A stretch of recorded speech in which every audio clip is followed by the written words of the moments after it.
Hey guys, SoCal Val here. You are listening to the Hitting the Turnbuckle podcast.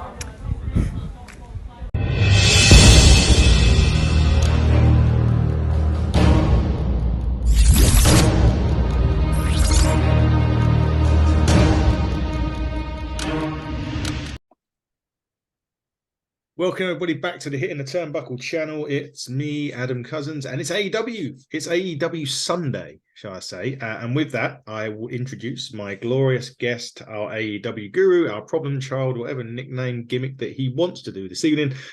It's good old Dave Robinson. Dave, how are you? I'm good. I'm even better now you call me Glorious. Glorious. I don't think I've been called Glorious before, but I'll take that. No, I'm good. I'm good. How's your week been? Oh, it's been all fun and games, mate, as it always is. We're just getting ready to put the Christmas tree up, or shall I say Rachel is getting ready to put the Christmas tree up. I will be, in that case, I am the Debbie McGee to her Paul Daniels. Yeah. I kept myself out of the way for that. Yeah. Stace has sorted it all out. I have no patience for that stuff. Anyway, we're not talking Christmas trees, not yet. We're talking AEW. Before we go on to Dynamite, there is a few bits of news. Probably the most stupidest question I'm going to ask you, but all-in tickets went on sale this week. Dave, are you all in 2020? I got two lots of tickets, mate. Because I can't decide whether I want to sit on the floor or slightly elevated. So, I got two lots. Yeah. Last year, obviously, I said on the show, I sat on the floor and it was great because I was right on the rail and, tagged a few wrestlers and got some good pictures. But I couldn't help but to feel if I was sitting slightly elevated, I'd have a better view of the show and I wouldn't be watching it on the screen so much. So I've got both options available to myself at the minute. But are you all elite? Well, I'm not all elite, but I'm all in. All in. I'm absolutely all in. Yeah, there's no way this year or next year that I'm going to be missing that at all. But I am also in elevated. I didn't have the luxury. I could have got floor seats. But I decided to sit on the elevated side of things. But yes, I am all in 2024, and nothing will stop me this time. Did you have any options for the fan access stuff? Because I didn't. So I don't know if they're not doing that or whether they're going to sell that nearer to the time. But yeah, last year when I ordered tickets, and I probably did the same. Yeah, you did it at the same time. So yeah. But obviously tickets have gone on sale a lot sooner than they did. Yeah. For the last show, so maybe that's all there is. Probably do something. Either that, or they may be doing something with Rev Pro the night before. Who knows? Possibly, yeah. They done. Jericho was on there, wasn't he? So yes, we're both all in, which is great. I'm obviously taking Rachel. Your dad all in as well. Kev's all in. Kev is all in. We'll be seeing Daddy Dave as well back in August. We'll obviously meet up as we always do at events. But anyway, a bit more AEW news. QT Marshall set to leave January the 1st, 2024. There's been some bits and pieces that he's not happy with, certain creative stuff. Wasn't a big fan of them doing the C2, which is going to be heavily talked about during our reviews of Dynamite and Collision. What do you make of QT leaving? Yeah, apparently he doesn't like the fact that AEW are moving towards a more New Japan style, but there's always been a New Japan influence and there's always been a New Japan relationship. So yeah, as you say, there's probably more to it than that.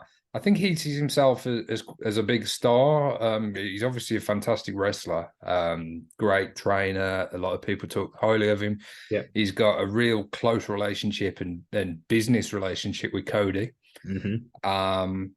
So I can't help but to feel that might factor into it a little bit. Cody maybe in his ear saying what he should be doing or shouldn't be doing. And I don't know whether we see QT in the WWE. I wouldn't have thought so. I don't think I couldn't see him being a big star there if he's not in AEW. It gives him the opportunity now to go out onto the indies. He's a champion in Mexico. He's obviously done great work there. He had a death match with Penta. That went down really well. So I would suggest that he does more of that. And if he believes that he's a huge star, go out and prove it and find his way back to one of the big companies, whether that's AEW, whether that's WWE, or maybe we see him in TNA. We could do.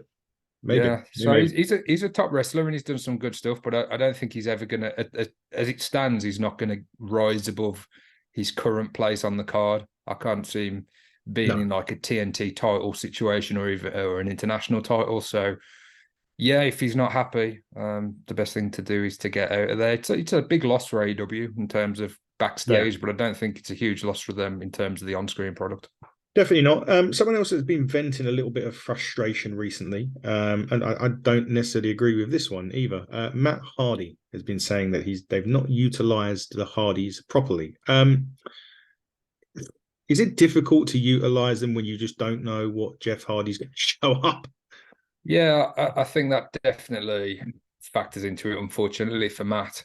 They were seemingly going to become AEW Tag Team Champions prior to Jeff's latest or last misdemeanor. Now, he seems in a really good place again and he's got everything on track. But yeah, they've had issues with champions and having to take titles off champions. Yeah. And I suppose Tony Khan just looks at that as another risk.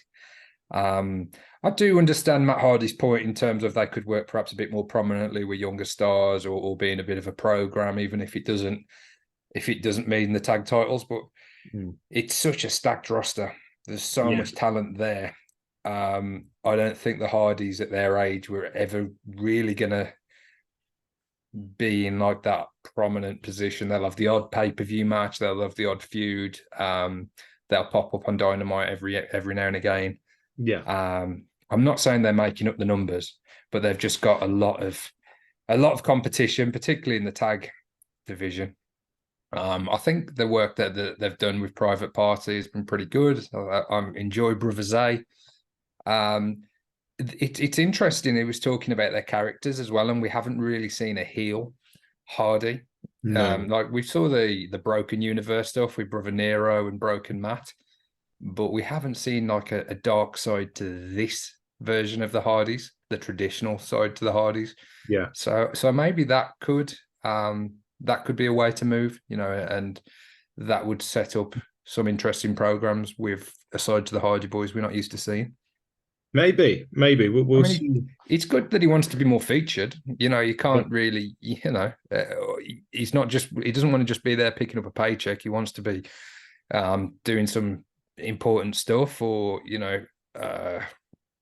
stuff that isn't just making up numbers, not just having the odd match. He's in a program, so that's great. But there's a lot of people that he's up against, and there's a lot of people, I would say, and a lot of teams that are further ahead than the Hardy Boys in 2023. Yep, absolutely true. We'll see what happens with the Hardys, but let's talk Dynamite now. Let's actually start the program. I just already mentioned C2 was going to be heavily involved, and it started with Moxley and Lethal. It was a good opener. Potential knee injury from Moxley. Haven't heard anything since, so I'm guessing all is okay. Lethal done well actually. Had his wrestling boots on, so to speak. He tried to take advantage of that. But ultimately, Moxley picks up the win. And it was a strong opening match for me. But again, Dave, I'm alluding to your point last week, and you were concerned that perhaps there's going to be people in here that are really good, but are going to be used as fodder, so to speak. And it seems as if Jay Lethal could be one of those. Yeah, and I can't see things changing for Jay Lethal. He's up against Jay White next in the tournament. Jay White's just taken his first loss and only his second loss in AEW against Swerve. Yeah. So I can't see he's going to lose again next week. So that's going to be 3 matches, 3 losses. I think they really did have an opportunity last week to do something with the Swerve match, and perhaps he wasn't fit to compete, and therefore Jay could pick up some points. I can't see where he's going to get points. No, I really can't. Even against Mark Briscoe, I think you'd probably edge Mark Briscoe over Jay Lethal, given the history they've had and their kind of feud they've already had in AEW thus far. I think there were better people to include, and he's ultimately just making up the numbers and a guaranteed win for the other 5 in the group. Seems that way, which is unfortunate, but that's just how I suppose that's how the C2 is going to work on this one. Yeah, and I really thought this match was great. Really enjoyed it. I pretty much enjoyed every tournament match so far. Yeah. But the outcome was never in any doubt. No, I didn't think so, unfortunately for Jay Lethal. But Moxley picks up another win. Hopefully the knee injury isn't serious, as I haven't heard anything to say that he's out for which actually MJF is. We'll get onto that in a minute, though. Had a bit of a backstage with Sting and Flair. We'll get into that again later on. Yeah, you're doing exactly right.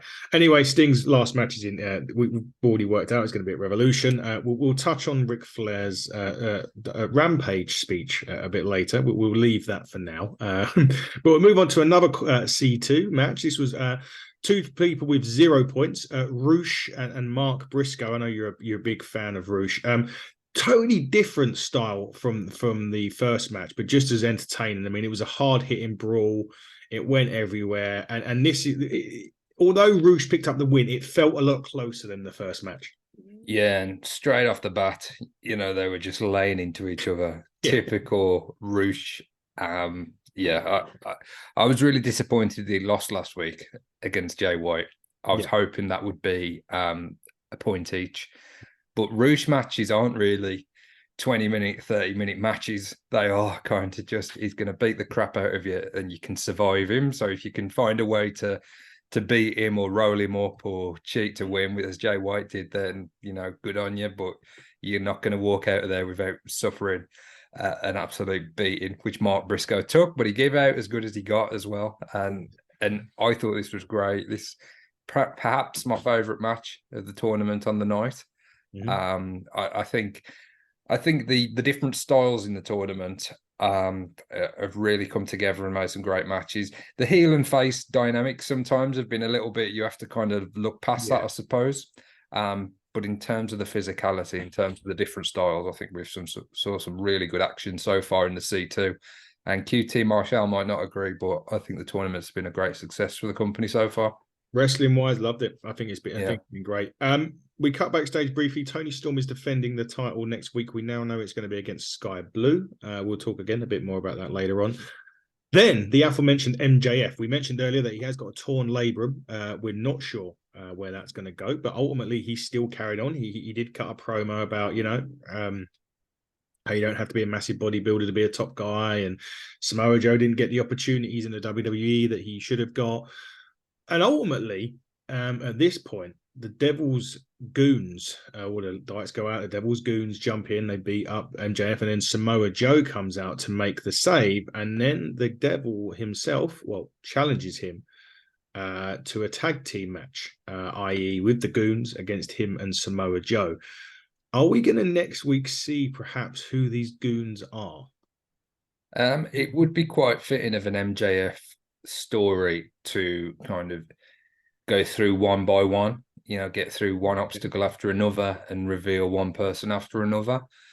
So they could well go that way. It just depends really who the Devil is, who obviously that's going to be the last reveal. But if it does involve the Kingdom and Roddy, by unmasking one by one, that's going to telegraph who's coming next. So difficult one. I thought his promo on Samoa Joe was fantastic. Yes, really good. As much as everybody thinks and knows about Joe, listing off his accomplishments, his accolades, the fact that he wasn't utilized to the best of his ability in WWE, name dropping WWE, always gets a reaction from the crowd. I thought that was really, really good, and it builds towards a match that we've seen before, but it's in Long Island. The stakes are different. Max potentially losing the title in his hometown, with the involvement of the Devil as well. A lot of people suggesting that the Devil could cost Max the title, depending on who it is. Is it Adam Cole? So there's all these elements going in, but I think Max to talk up Joe, and obviously Joe protecting Max right now because he wants Max to go into Long Island as close to 100% as he can. I really enjoyed this segment. I think kind of Joe dispatched the Goons a little quickly for my liking. I know that Samoa Joe with a baseball bat isn't a proposition that everybody wants to be looking at, but I think maybe they could have got a little bit of offense in, because they have got a fair bit in, albeit backstage. But I think even if he just took a few punches and kicks in the corner, I'm sure, that might have been a little bit better. But all in all, great segment, great setup for what is a highly anticipated main event at World's End in a few weeks. It is. I have a theory on who the Devil might be. Let's hear it. Sami Callihan. Okay, yeah, And I've heard that name being not the circulated. first one, not the first time. I mean, he looked like he was thin as anything on the first Devil. I mean, he doesn't have to necessarily be the Devil. Then Yeah, it just has to be the Devil at the end. Yeah, one is interesting only because he's been taken over TV a lot, and Sammy Callahan did do that quite a bit. Anyway, we'll find out. Funnily enough, the next match was Wardlow and AR Fox. Not much of a match. I mean, AR Fox did get a bit more offense in than Wardlow's other opponents, but again, the power Wardlow did hit a swanton bomb and a power bomb before the ref called it off.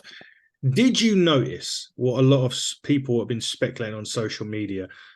Wardlow's hair when he come out looked it was like a bit ruffled, as if he'd been wearing a ski mask or a yes, similar balaclava. Yeah, absolutely, yeah. But anyway, another win for Wardlow, just with a bit more offense than normal. yeah. AR got some dives in. Again, we spoke about this last week. Yeah. Wardlow was always going to win this match as and when it happened. But at least it happened on Dynamite. A bit more exposure for AR Fox, who he's a fantastic talent. And it was a shame what happened a few months ago because he seemed to be making good progress in terms of a character point of view. So he's had to restart really and reset. But it was good to see him in a competitive or a fairly competitive match, given the usual length and action that goes down in a Wardlow match. Indeed, yeah. Hopefully, we'll see what happens with Wardlow. But yeah, I did make a note of the hair was on my notes, as if to say, looks like you just ripped off your mask pretty quickly. Suspicious, yeah. Yeah, suspicious. But that's Maybe what's great about this story, because it could be totally nothing. Wardlow could have just been wearing a hat all day. Yep. But there's a lot of things that always seem quite deliberate and not an accident. Yes. So it's another little interesting, interesting conversation point, really. There's a number of people there's probably a list of 20 people that we could list off that could either be the devil or the part of the devil's goons. And yeah, the thing is, it could be absolutely nobody that anybody's suspecting. You never know. No, which is the good bit at the minute, which is great. We were talking the Hart. Just finally on that, on the devil. Did you hit? I know Britt Baker had some comments this week we might get to. But she has been another person that has been rumored to be the devil. Which that would be a really interesting one as well, given the dynamics of Adam Cole. Yes. So perhaps it's somebody that may have been mentioned but hasn't really been mentioned up until this point. Yes, we will talk Britt Baker's thing on the Collision review. I did notice Britt Baker's feelings after Dynamite, shall we say, which we will get onto at Collision. We're talking about the Hardys before. Them and Brother Zay was having a match with the Top Flight back and Action Andretti. It's good to see Top Flight back. I just feel so sorry for those guys because they are really sort of demoralized by injuries near enough every time they get a bit of momentum going. Standard trios match for me, nothing majorly exciting. Top Flight and Action Andretti got the victory, but it is good to see Top Flight back together and hopefully with a more extended run now, injuries free. Yeah, and I think about Action Andretti and obviously the way he came into the company with the big win over Jericho, and feeling like there was some potential there that he could have stayed around, but he never really did. He never really stayed in that main event or that upper mid-card position. But I think the pairing of him with Top Flight, with a trios title to go after, is a really good fit for him.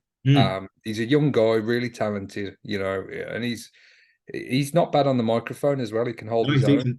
But I think alongside those guys, I hope they can get a really good run. And some of the matches that we've got, this was decent. But I think the match that was set up after this, against Penta, Commander, and Vikingo, I think that is going to be something really, really special. I don't know whether that's happening. I don't know if it happened. I haven't saw Rampage, but I assume it's happening on. It happened on Rampage, and did it happen? There is a bit of a botch in that. Okay. Other than that, it was the match. The match was good, but there is a bit of a botch from Vikingo in it. Suffice to say, they all try and jump over the top rope, and only 2 of them made it.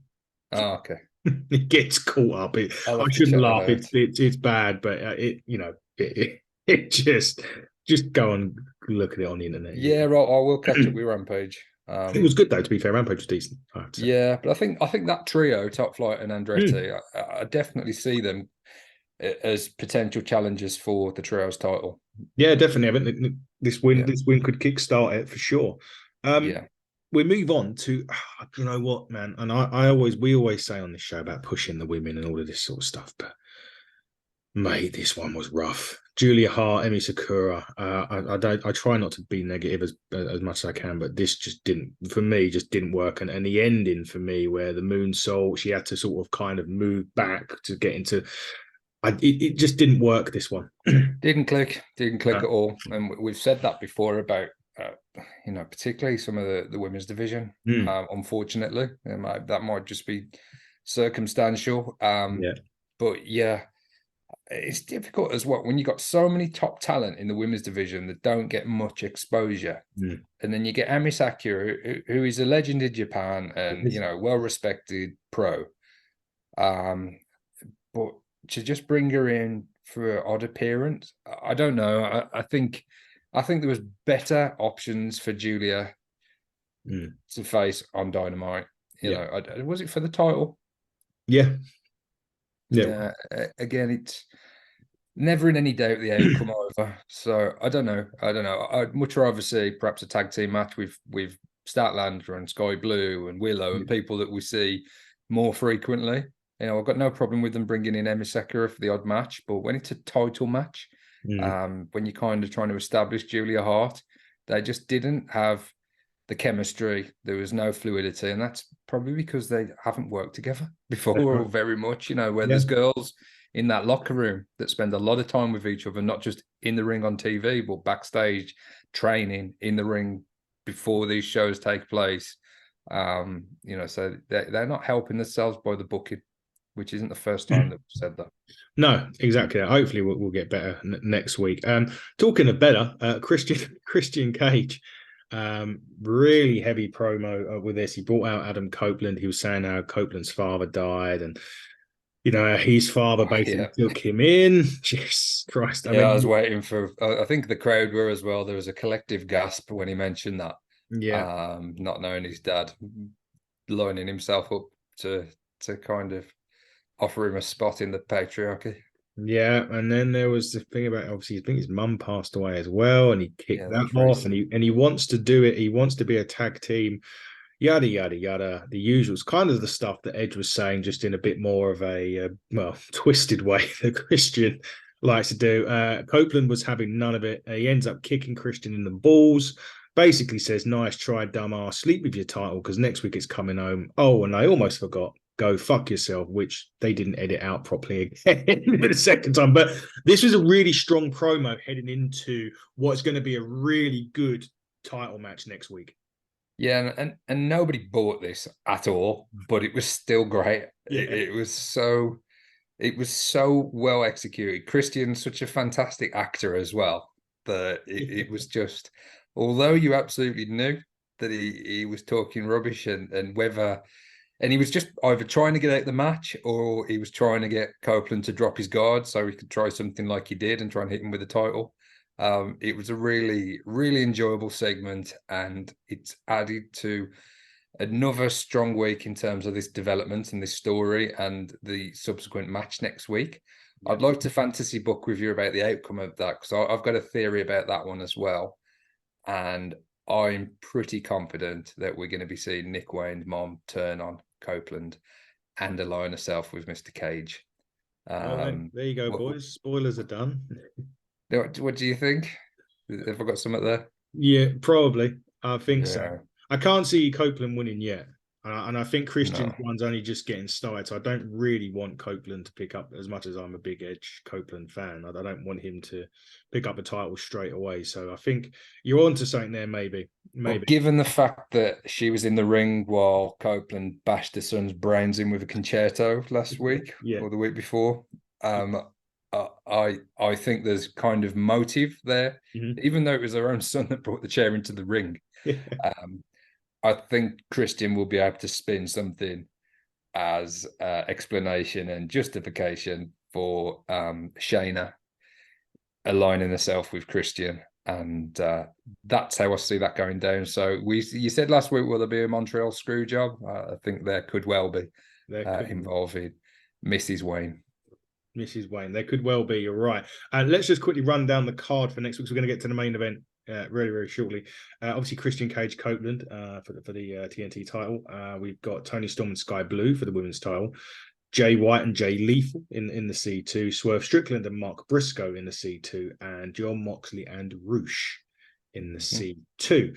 Really strong card. We'll get your thoughts on that in a second. Main event, no, Swerve Strickland and Jay White. You think, what was you thinking about this main event? You would have think it was going to be brilliant, and it absolutely was.